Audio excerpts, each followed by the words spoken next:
तारतमश्चकासनल्वत् स्वीकृता अनुकृतः अथ वितथा समोष्ववितं तव धाम समं विरजधियो अन्वत्ते अभिप्रणयो एकरसम् तारतम्येन जानाति सच्चिदानन्दलक्षणम् तारतम्येन जानाति सच्चिदानन्दलक्षणम्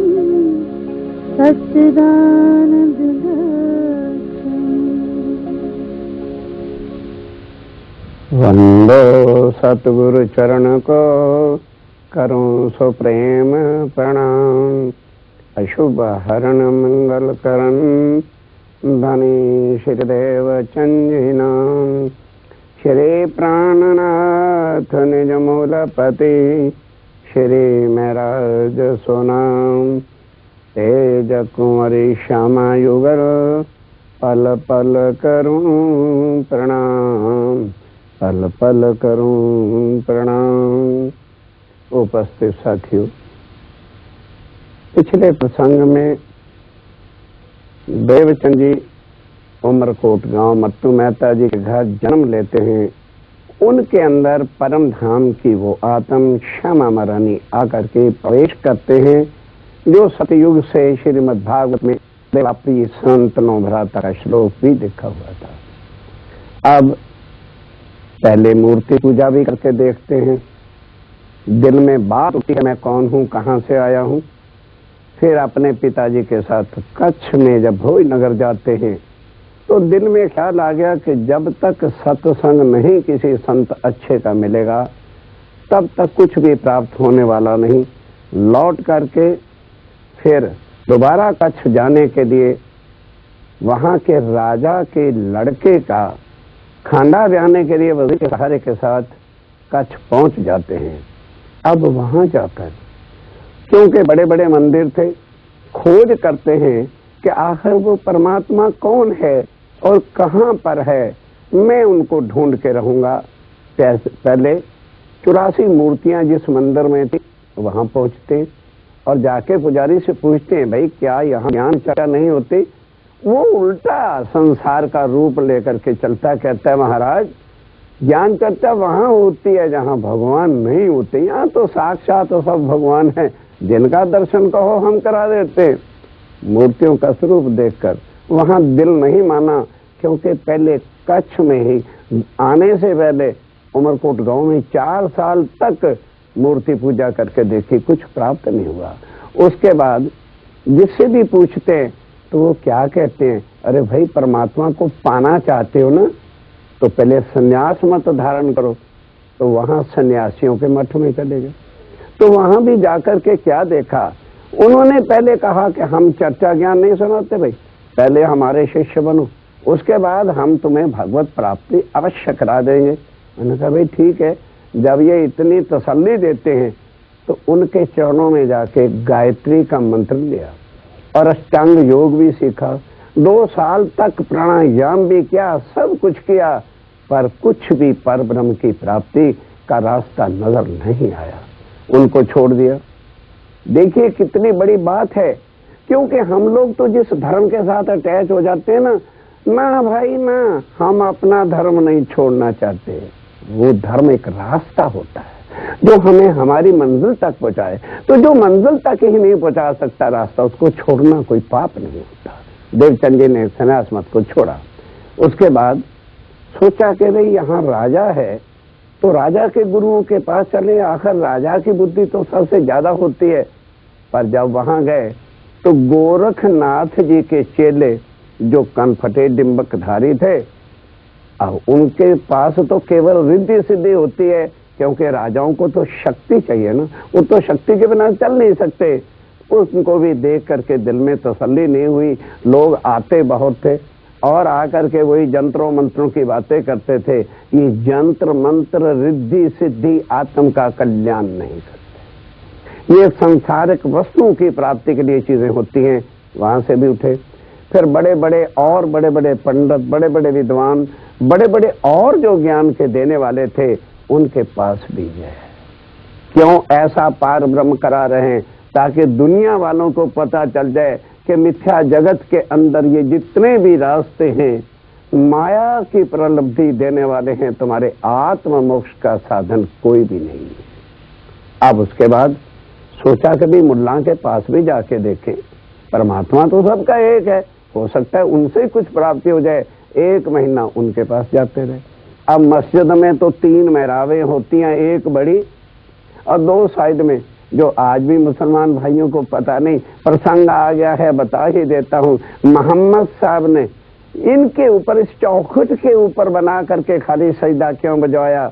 ये परम धाम की वो मेन गेट की चौखट है।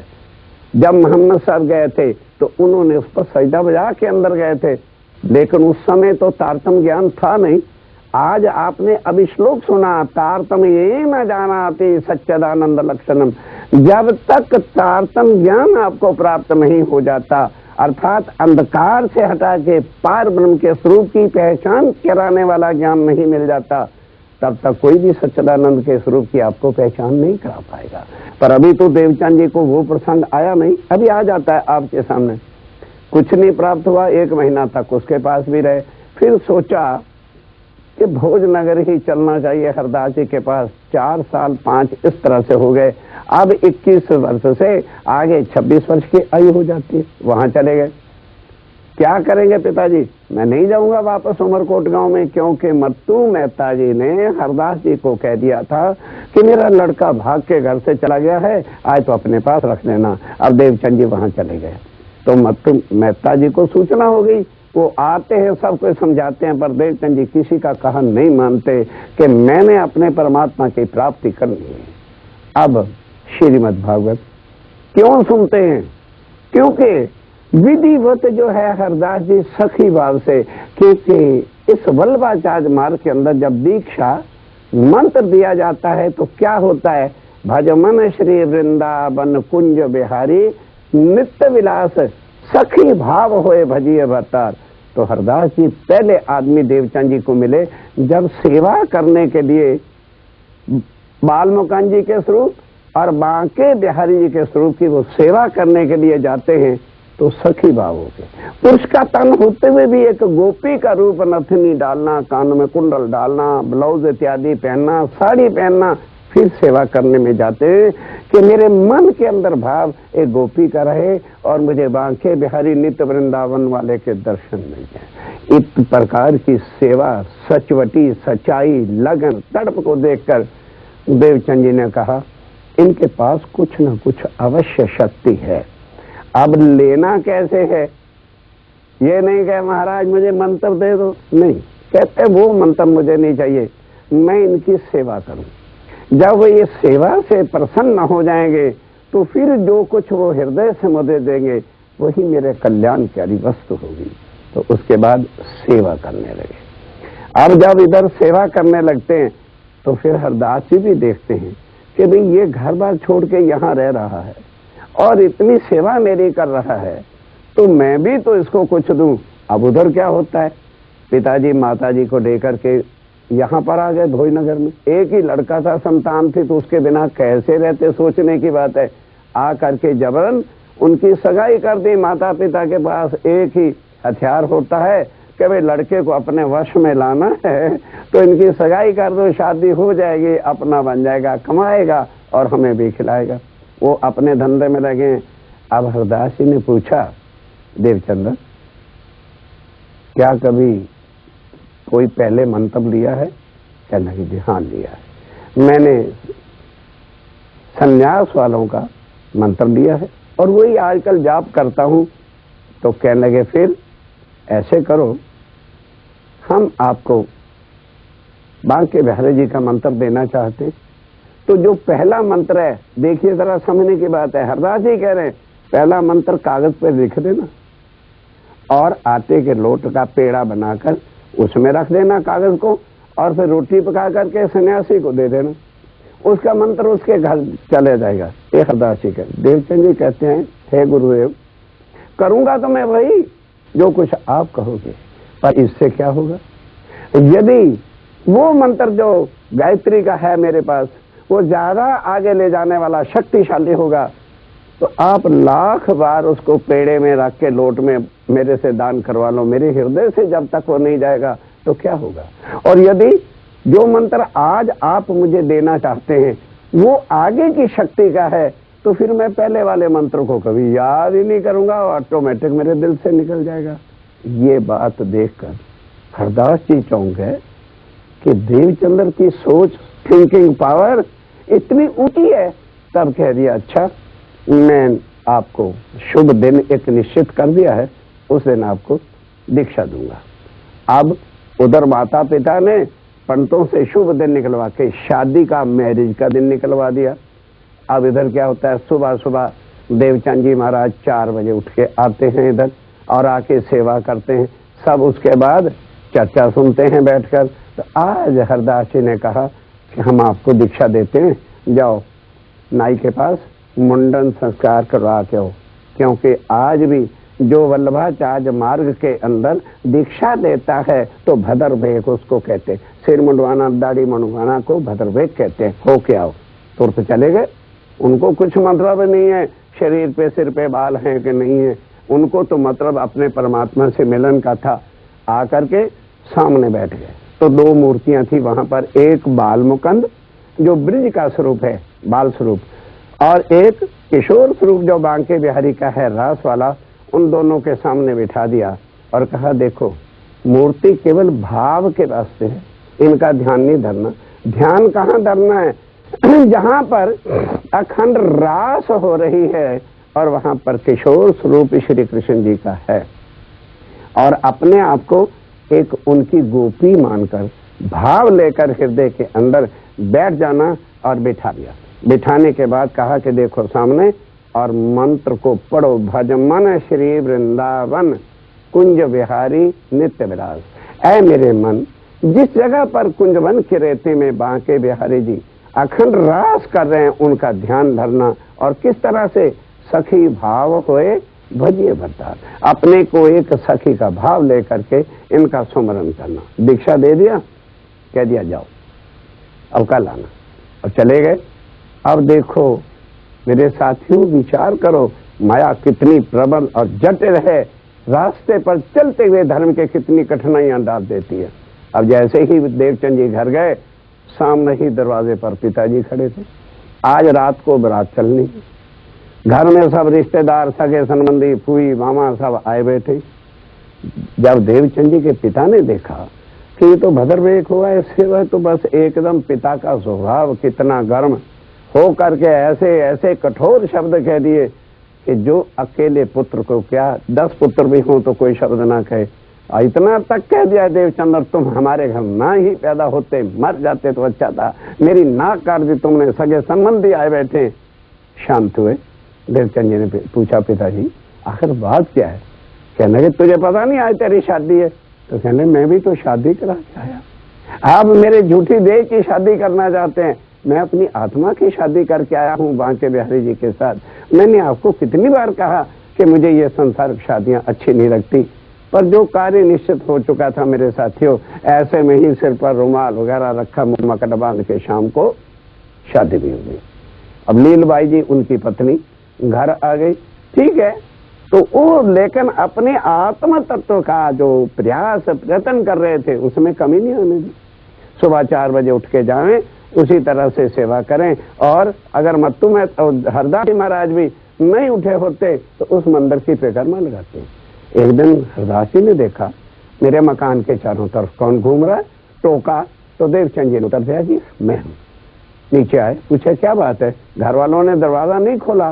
कहने लगे, नहीं जी ऐसी बात नहीं थी, मैं सो रहा था। देखिए अपनी आत्म के लिए करते हैं तपस्या, गुरु को भी नहीं बताते। तब मैंने करवट ली, मुझे ऐसे लगा कि जैसे सूर्य निकलने वाला है, तो मैं उठ के चला आया। हरदास जी ने सोचा भी जिसको तड़प लगती है हो भी सकता है, कोई बात नहीं। एक बार फिर उनका तो रोज का क्रम था, हरदास जी सोते रहते थे, वो आके परिक्रमा करते रहते थे। तो फिर जब दूसरी बार देखा, अंदर ले गए, कहने लगे देवचंद्र आज पता चल गया, तुम चाहते क्या हो, मुझे ये बता दो। मैं तेरी इस विकर्मा की सेवा का बोझ नहीं सहन कर सकता, क्योंकि साथियों ये विकर्मा का अर्थ क्या है कि जिस इष्ट की आप विकर्मा करोगे आपके सारे पापों का बोझ उसके जिम्मे हो जाता है। तो हरदास जी ने कहा ना, मैं तेरी तपस्या का बोझ नहीं उठा सकता, मेरे पास मंदिर में दो मूर्तियां हैं भगवान की, एक बाल स्वरूप और एक किशोर स्वरूप। मैं तुम्हें बाल मुकान जी का स्वरूप दूंगा, निश्चित कर दिया, दिन तिथि बता दी, घर जाओ जगह बनाओ और उस दिन पालकी लेकर के आ जाना, मैं तुम्हें बाल मुकान जी का स्वरूप दे दूंगा। अपने घर में मंदिर बनाना, भोग लगाना, परिक्रमा करना, तेरी सेवा का बोझ मैं नहीं सहन कर सकता। साथियों ये है सेवा गुरु की, कि गुरु भी जो है हद से बाहर उनको जो है सब कुछ भगवान की मूर्ति बांटने को दे दिया। अब उसके बाद होता क्या है कुछ दिन अभी निश्चित बाकी थे ना, तो सुबह से लेकर शाम तक देवचंद जी मंदिर में ही रहते थे। रात को शयन आरती करा के बाकायदा तब घर जाते थे। अब दूसरे दिन वो डेट निश्चित थी कि भगवान बाल मुकान जी का स्वरूप देना है। साथियों आओ, शरीर से किसी की पहचान नहीं होती, अंदर आत्म की जो पहचान होती है वही असल पहचान होती है। अब क्या होता है ध्यान से सुनिए। रात को शयन करा के दोनों स्वरूपों को, बाल मुकान जी को भी और बाल स्वरूप बांके बिहारी जी को, बाल मुकान जी को, देवचंद जी तो अपने घर गए, हरदास जी सो गए। सुबह जब उठे तो क्या देखते हैं कि बाल मुकान जी का स्वरूप मूर्ति सिंहासन पे है नहीं। अब हरदास जी बड़े चौकन्ने हैरान हो गए कि गए कहाँ, वस्त्र देखे, सारा सामान देखा, घर वालों से भी पूछा, घर वालों ने कहा महाराज किसकी ताकत है कोई मंदिर में आ जाए, फिर अब भी मंदिर की आपके पास रहती है। तो खैर जैसे तैसे करके बांके बिहारी जी की सेवा करके और उदास होके बैठ गए। इतने में देवचंद जी पालकी लेके आ गए। देवचंद जी को क्या पता कि होता क्या है। तब ध्यान देना, जरा समझने की बात है। आके चरणों में प्रणाम किया, देखा मंदिर में एक मूर्ति है तो समझ गए एक आज भगवान के स्वरूप बाल मुकान जी का मुझे देना है, इसलिए नहीं पधराया होगा। पर जब हरदास जी को देखा इतने उदास बैठे हैं, चरणों में प्रणाम किया कि प्रभु आज क्या बात है। कहने लगे बस देवचंद्र कुछ मत पूछो, मेरे अंदर कोई ऐसा पाप था कि भगवान बाल मुकुंद रूठ गए और वो आज सिंहासन पे नहीं है। कहने लगे नहीं, आपसे नहीं रूठे, मैं इस काबिल नहीं था, मैं इस काबिल नहीं था भगवान के लायक के मैं भगवान को अपने घर ले जाऊं। कहने लगे नहीं देवचंद्र, अगर मेरी भी सच्ची भक्ति है तो जब तक बाल मुकुंद जी साक्षात दर्शन नहीं देंगे तब तक खाना पीना बंद रहेगा। ठीक। अब जब हरदास जी ने ये प्रतिज्ञा ले ली तो घर वाले कैसे खा सकते थे, किसी ने भी खाया नहीं, मानो एकादशी का व्रत हो गया। देवचंद जी ने भी नहीं खाया। अब रात को शयन आरती करा के केवल बांके बिहारी जी की और देवचंद जी अपने घर चले गए। अब हरदास जी ज्यों के त्यों तपस्या में बैठे, प्रतिज्ञा कर रखी थी कि जब तक भगवान स्वयं आके नहीं बताएं कि कारण क्या है। रात को मैंने अपने हाथों से शयन कराया था, फिर भगवान चले कहाँ गए। ध्यान के साथ समझने की बात है। बैठे हैं एकाग्रचित्त तपस्या में। रात के जब 2-2:30 बजे का समय हुआ, साक्षात बाल मुकुंद, इसलिए रुक गया हूं कि आप समझें कहां से आएंगे, योग माया के ब्रह्मांड से।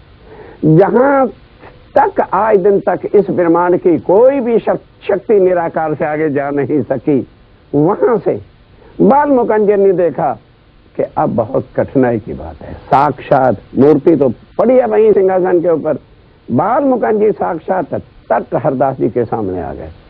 हरदास जी एकदम चौंक उठे, चरणों पे गिरे, पूछा ओ प्रभु आप कहाँ चले गए थे, क्यों रूठ गए थे। कहने लगे नहीं, मैं रूठा नहीं था, ना मैं कहीं गया था, आज मैं क्यों साक्षात आया हूं, तुम देवचंद्र जी के घर। ध्यान के साथ साथियों समझने का प्रसंग है। देवचंद जी के घर मेरी मूर्ति पधरा रहे थे, हम तो उनके एहसान नहीं उतार सकते, हम उनकी सेवा कैसे सहन करेंगे। समझो क्यों, योग माया का गौलोक के बाल मुकंद आके देवचंद जी के लिए कह रहे हैं, क्या कहा, तुम इनके शरीर को, देवचंद्र को अपना शिष्य बनाए बैठे हो, इनकी आत्मा अखंड परम धाम की है।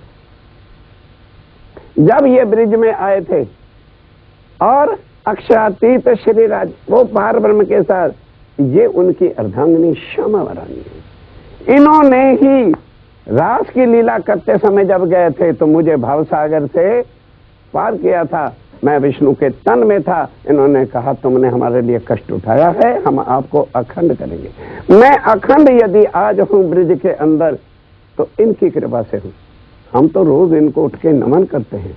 और फिर ध्यान से सुनो, अगर देवचंद जी सब चाहते हो, अगर देवचंद जी को अब ये सारी बात तुम बताना, उनके दिल को कुछ कष्ट हो तो उनको बताना कि बालमुकुंद जी ने ये सारा कुछ बताया है।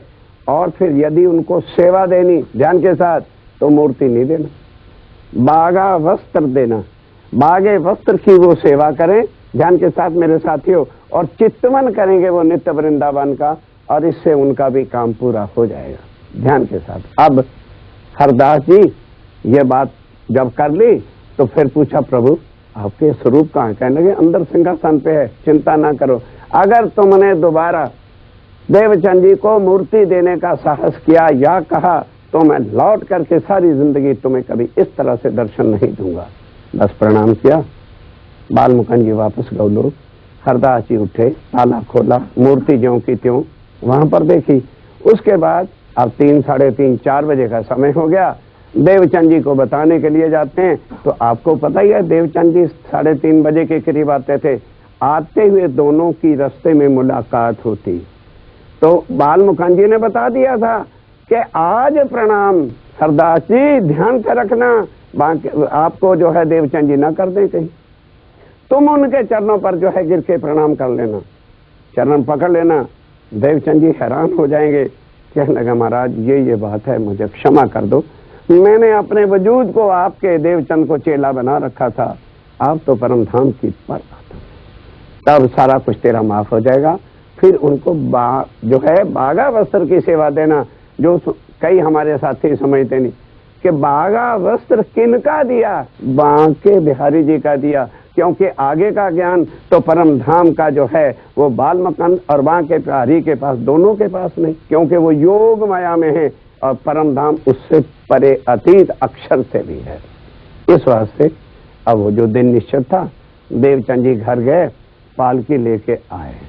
अब दोबारा तो उनको क्या दिया, बागा वस्त्र दिया और बागा वस्त्र लेकर के वो घर चले गए।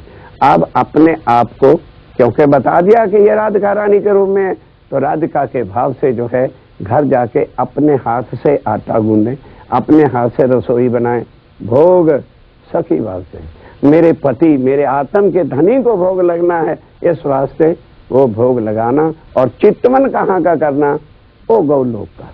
करते करते करते क्या हो जाता है, एक दिन ध्यान वहां पर पहुंच जाता है। एक दिन ध्यान वहां पहुंचा तो पहले ब्रिज को देखा, अखंड ब्रिज, जहां यशोदा बैठी थी पाटी पर और दूध उठा रही थी, माखन निकल रहा था, और देखा यशोदा मैया ने तो उनको बुलाया चित्तवन के अंदर, नॉट प्रैक्टिकल, चित्तवन के अंदर अपना पावर ऑफ कंसंट्रेशन के द्वारा वहां पहुंचते। और उसके बाद उन्होंने पूछा, यशोदा मैया श्री कृष्ण जी कहाँ हैं? कहने लगे तुम्हें पता नहीं क्या वो नटखटिया कभी घर बैठते हैं, जमुना तट पे गए हुए हैं मंडली खेलने के लिए। तो उन्होंने कहा कुछ खा लो। कहने लगे नहीं, जब तक मैं उनके दर्शन नहीं कर लूंगी तब तक मैं वहां तक जो है पहुंच नहीं जाऊंगी, तब तक मैं कुछ नहीं खाऊंगी। तब 2 टोकरी घर से दिया मिठाई का कि जाओ वन में चले जाना, और भी सामान लोग लाए होंगे बाल गोपाल, तुम भी ये देके, पर ऐसा ध्यान रखना आज मिलके एक ही पत्तल पे खाना। अब आगे चले गए जमुना तट पे, बहुत सारी मंडलियां बाल गोपालों की खेल रही थी अखंड ब्रिज के अंदर।